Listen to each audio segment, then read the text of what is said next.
Hey guys, and welcome back to Welshred TV. So it's clear for me now, during the summer transfer window, the highest priority for United has to be getting a midfield partner for Kobbie Mainoo, and it seems now that United do agree with that stance as well. With him becoming a main starter overnight and getting that much deserved England call, can United now start to build that midfield around him for the long term? With Casemiro struggling this season, despite it not being all his fault, due to those huge gaps United are leaving in that midfield. But there's no doubt he's the wrong side of 30. Injury issues have started to creep in. So if the money is there, then I think United will be looking to cash in. With Eriksen also being on the periphery, he's said to be a little bit unhappy with his game time as well. But he's also an aging star as well. So United would be looking, I think, to sort of move on from them and start to build this midfield for the long term now. And I think it's becoming more and more important that United do bring a midfielder in, at least one of them.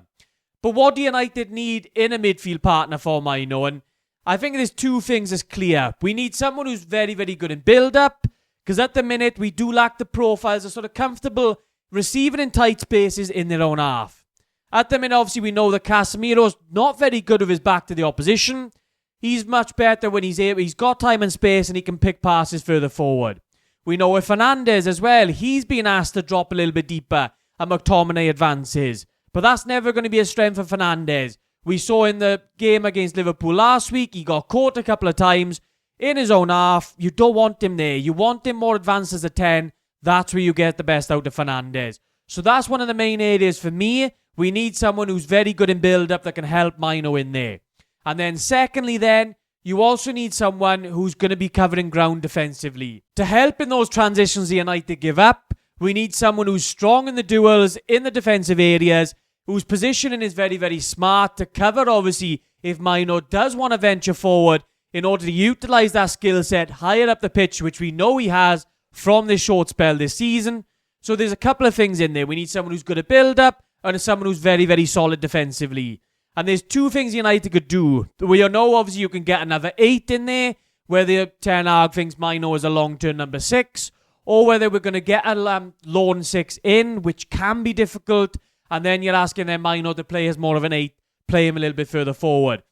I said if we do go for another 8, you could get a sort of pivot partner for Mainoo in there. I think a lot of people that's on United's shortlist at the minute are more sort of pivot partners rather than lone 6s. So it does seem as if United might be going in that direction.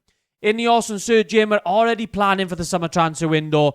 The United Muppeteers have released this list of the potential targets is looking more and more likely at the minute. And we know at the minute sort of Onana, those type of players are the top priority in the midfield positions. And I'm going to detail a few of those in the video today. It might be a two-part of this one because I'm going to go through some of the other links, some other top options for United in that midfield area as well. It's of such importance, we've got to get this right now. So let's get into it, guys. Here are my transfer targets. Okay, let's go. So first off, guys, looking at Amadou Onana. And it's seemingly now that he's destined to move away from Everton with a number of top teams chasing the 22-year-old now. And his stock is improving rapidly this season. There's obviously pros to him. With that 6'4" frame, the athleticism is ridiculous. He's able to cover huge amounts of ground. And he's strong in both ground and aerial duels. With the ball, I do think he's very underrated. While there's still room for improvement, people love to have a go at him for the sort of passing stats that he's got. There's no doubt looking at his stats, he's not the most progressive passer. He's not the most high-volume passer. But I do think in a more possession-based team, those stats would rise.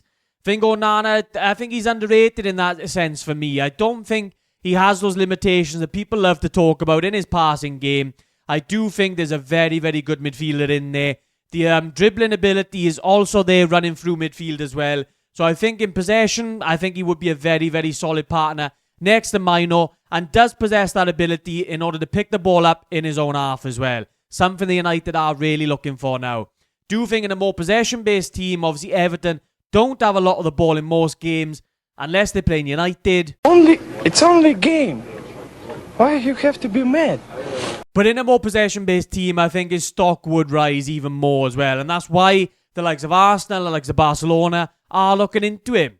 He would also provide excellent defensive cover next to Mainoo, offering sort of two different things in there. Obviously, allowing Mainoo to venture further forward, Onana is a number 8, really. He could be nurtured into a lone 6, and I've seen a lot of people talking about that. He has the potential for it, but at the minute at Everton, he's more of a pivot sort of partner, but it could work heavily next to Mainoo. I think they would complement each other a lot.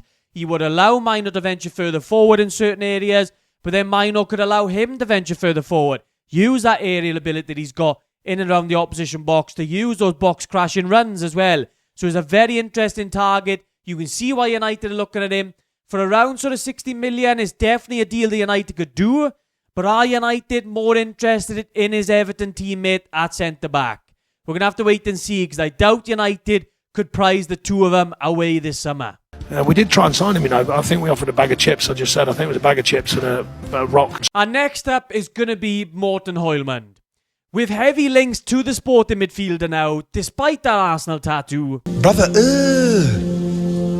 what's that?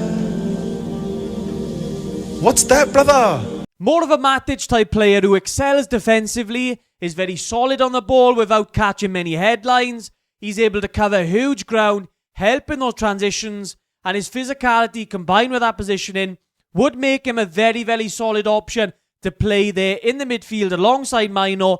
He would definitely be more of the sort of lone 6 option, playing there regularly for Sporting this season, allowing Mainoo to play further advanced as that number 8. With the ball, obviously, as I've said, don't expect anything flashy from him. He's more likely to pass it backwards rather than taking a risky pass further forward. As shown by his stats, the progressive passes are not really there. But if he was in a midfield with Mainoo and Bruno, would he really be needing to make those passes? He definitely is a solid option in there, more of a sort of metronome passer rather than doing anything flashy, which might not be the worst option in United's midfield at the minute. His main con would be sort of the aerial ability that he possesses. I think his agility and his aerial presence is sort of hindered a little bit despite him being a very, very tall bloke. So that is something that's worth looking at. As I said, with Onana, the aerial presence was there next to Mainoo. With Hjulmand, it wouldn't necessarily be that way. He's a tall bloke, so he's not going to get dominated consistently, but he still has a lot of room to improve in that area. Still quite a young guy, 24 years of age, so there's a little bit of room for improvement in there, but he's definitely going to be a very, very solid option. If Ten Hag wants to move Mainoo in sort of more of that sort of number 8 position, then Hjulmand does possess a very, very solid option for United in this summer transfer window. And then thirdly, guys, is going to be Joao Neves from Benfica, and this youngster with the ball already has it all. He has got that dribbling and ball control to make him that carrying threat through midfield. Also makes him super press resistant. He's comfortable receiving in his own half. He's a high volume passer, but he's also able to break the lines as well. Shows great maturity for his age, knowing when to drop deep to receive or whether to play a little bit more in between the lines as well. Again, maybe more of a number 8 as a partner next to Mainoo, but this guy might just be too good to pass up on. For his age, he's got great maturity in the defensive positioning as well. He's definitely not lacking in those defensive areas. Already a world-class dueler.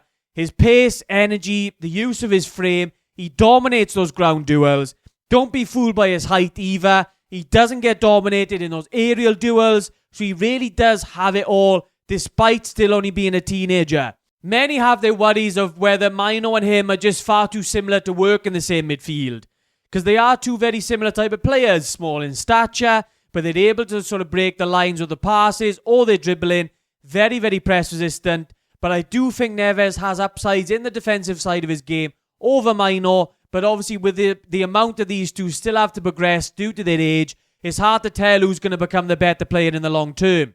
But I do think there's still very good options for that sort of midfield partner in there. The main issue with him is going to be that release clause.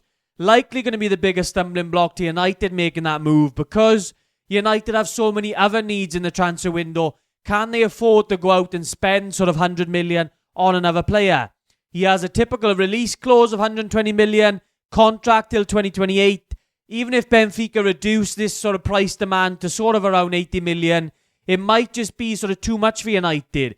But you can see why Benfica would be asking that, given his talent, given the amount of demand for this player. As I've said, guys, he might just be too good to pass up on. So there we are, guys. They're 3 transfer targets that United could look at in the summer transfer window for that pivot partner for Mainoo.